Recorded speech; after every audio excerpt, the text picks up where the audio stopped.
பதினெண் சித்தர் போற்றிகள் குருநாதர் திருவடிகள் போற்றிகள். இன்றைய பதிவில் பதிவு செய்ய இருப்பது இடைக்காட்டு சித்தர் அருளிய ஒரு அற்புதமான பாடல். வீடும் மாடும் பொன் வெள்ளி இவைகள் நிற்காது என்றதுக்கான ஆதார பாடல் தான் பார்க்க இருக்கோம். நம்ம சேனலுக்கு நீங்கள் புதிய நபராக இருந்தீங்கன்னா சப்ஸ்கிரைப் பண்ணிக்கோங்க, பக்கத்தில் ஒரு பெல் பட்டனையும் அழுத்திக்கோங்க. அடுத்து போடக்கூடிய வீடியோ உடனுக்குடன் வந்து பயனளிக்கும் வகையில் இருக்கும். ஒரு தற்காலத்தில் இப்போது நடந்து கொண்டிருப்பது வீடு. வில்லேஜ் பக்கம் போனீங்கன்னா மாடு அதிகமாக வச்சுருக்கிறது ஒரு பெருமை, சிட்டியில் வீடு அதிகமாக இருந்தால் ஒரு பெருமை, அது ஒரு சந்தோஷம். ஒரு சிலருக்கு தங்கம் சேர்த்தால் சந்தோஷம், சிலருக்கு நீர்நிலைகள் ஏரி குளம் குட்டை கிணறு ஒருத்தருக்கு இருந்ததுன்னா ரொம்ப ரொம்ப சந்தோஷப்படுவார். இன்னும் சிலர் வேலை ஆட்கள், என் கீழே ஒரு 100 பேர் வேலை செய்கிறாங்க அப்படின்வாங்க. ஒரு சிலருக்கு பொருள்கள் மீது ஆசை.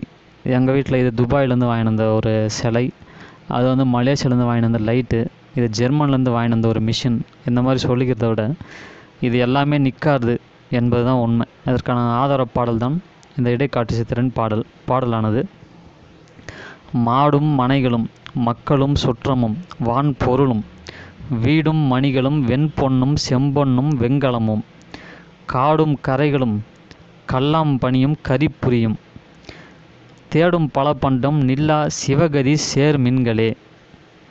இதில் சொல்லியிருக்கக்கூடிய இலக்கண வார்த்தை, மக்கள் என்றால் பிள்ளைகள் என்ற அர்த்தம், சுற்றம் என்றால் உறவினர்கள் என்ற அர்த்தம், பனி என்ற வார்த்தைக்கு வேலையாட்கள் என்ற அர்த்தம், கரி என்றால் யானை, பரி என்றால் குதிரை, அதாவது அந்த காலத்தில் இருந்த யானை படை குதிரை படை அந்த வரிசையில் வருவது.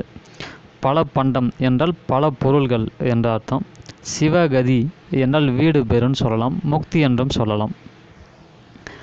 இதற்கான விளக்கம், மாடும் மனைகளும் மக்களும் சுற்றமும் வான் பொருளும் எருதும் பசுக்களும் வீடுகளும் பிள்ளைகளும் உறவினர்களும் பெருமையும். அடுத்ததாக வீடும் மணிகளும் வெண்பொன்னும் செம்பொன்னும் வெண்கலமும் வெள்ளியும். அதான் வெண்பொன் என்பது வெள்ளி, செம்பொன் என்பது தங்கம், வெள்ளியும் தங்கமும் வெண்கலமும். அடுத்த பாடல், காடும் கரைகளும் கல்லம் பனியும் கரிபரியும்.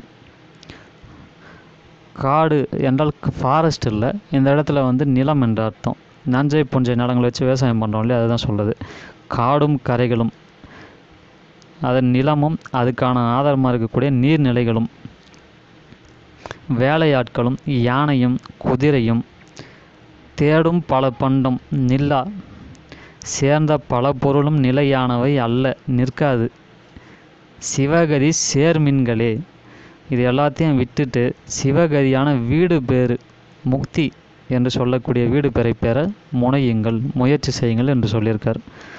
வீடு பேருனா ஒரு சிலருக்கு புரியாது, அது திருக்குறளை சொன்னால் தான் புரியும். அறம் பொருள் இன்பம் வீடு என்று சொல்வது 4வது வருவது வீடு. அந்த வீடு என்பதுக்கு முக்தி என்று தான் அர்த்தம். வீடு என்றால் நம்ம சொல்கிற மாதிரி ஹவுஸ் பில்டிங் அந்த வீடு இல்லை, இது வந்து முக்தி என்ற வார்த்தைக்கு தகுந்த வார்த்தை.